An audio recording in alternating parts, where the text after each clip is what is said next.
కాదు. అలా చూసినారంటే రెడ్లు చాలా నష్టపోయినారు. రెడ్లు పెద్దగా బాగుపడిపోయింది గవర్నమెంట్ లో, అవునా కాదా? కానీ మనం తలెత్తుకొని తిరిగే విధంగా చేసినాడు జగన్మోహన్ రెడ్డి గారు. ఎక్కడే కానీ అంత డబ్బుల సంపాదనతో రాదు, మన గౌరవంగా నిలబడేదాంతో వస్తారు. గౌరవంగా తలెత్తుకొని మనం 10 మందికి సాయం చేసే దాంట్లోనే మనకు బాగా తృప్తుంటారు. నా గుడ్ మార్నింగ్ ధర్మవరంలో నాకేం వచ్చినది ఏంది లేదు, కానీ నేను తిరుగుతున్నప్పుడు రోజు ఒక 10 మంది 20 మంది సమస్యలైనా తీర్చగలిగినానా అని చెప్పేసి ఒక ప్రజాప్రతినిధిగా, ఒక నాయకుడిగా నాకు అంతకంటే పెద్ద తృప్తి వచ్చే కార్యక్రమం లేదు. ఈరోజు జగన్మోహన్ రెడ్డి గారు చేసిన ప్రతి పని, ప్రతి సంక్షేమ కార్యక్రమం కావచ్చు, అభివృద్ధి కాలంగా కావచ్చు, ఆయన ఉన్నంత వరకు కూడా చరిత్రలో అలాగే నిలిచిపోయే విధంగా ఆయన చేయడం జరిగింది. ఈరోజు చంద్రబాబు నాయుడు అలాంటి వేదే కానీ చేసిన దాఖలా లేదు. అందుకే ఎవడో కట్టిన హైటెక్ సిటీ నాదంటాడు, ఎవడో కట్టిన రింగ్ రోడ్డు నాదంటాడు, ఎవడో పెట్టిన పార్టీ నాది అని చెప్పేసి ఎగలాడతాడు. అది మంచివారైతే అది మంచిగా మారుతుంది అని అంబేద్కర్ ఆ రోజు చెప్పాడంటే, వ్యక్తులను బట్టి రాజ్యాంగం. ఇప్పుడు మనం అందరం ఇక్కడ ఉన్నాం, ఆ రాజ్యాంగ ఫలితమే మనం ఇక్కడికి వచ్చాం. మీరు ఐఏఎస్ కావచ్చు, కొంతమంది రిజర్వేషన్లో కావచ్చు, మేము రాజ్యాంగంలో పొందుపరిచినటువంటి ఓటు హక్కు ద్వారా ఇక్కడికి వచ్చాం.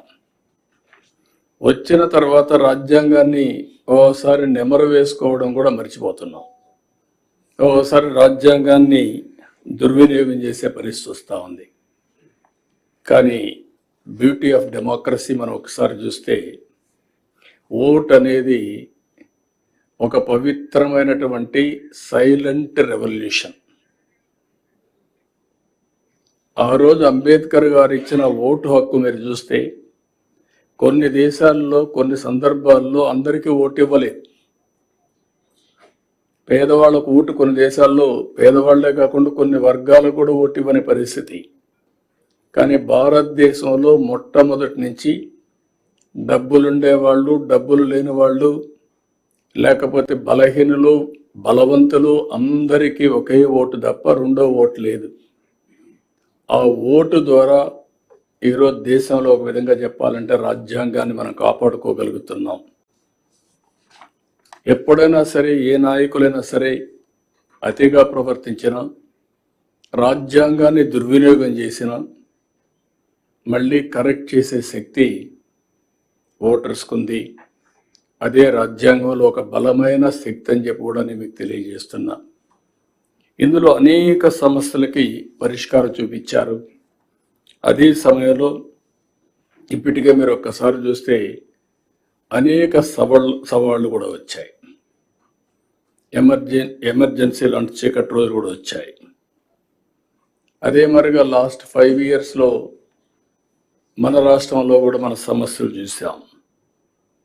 నేను ఎప్పుడూ 45 ఏళ్ళుగా రాజకీయాల్లో ఉన్నా, అవినీతిని చూసా, అసమర్థను చూసా, ప్రోగ్రెసివ్ పాలిటిక్స్ చూసా.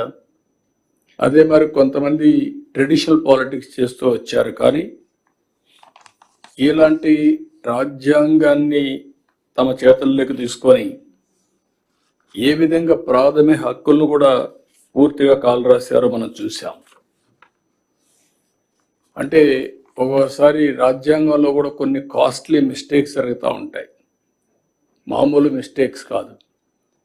కానీ ఆ సఫరింగ్ కూడా కొన్ని తరాలు, కొన్ని డికేట్స్ సఫర్ అయ్యే పరిస్థితి వస్తుంది. అయితే అల్టిమేట్గా ఎవరైనా సరే రాజ్యాంగాన్ని అతిక్రమించిన, రాజ్యాంగ స్ఫూర్తికి వ్యతిరేకంగా పనిచేసిన, నేను 2 వర్డ్స్ వాడుతున్నా. ఒక అవినీతి చేయడం మన బాధ్యతను మనం ఉల్లంఘించినట్టు అవుతుంది. అధికార దుర్వినియోగం చేయడం కూడా రాజ్యాంగ ఉల్లంఘనే.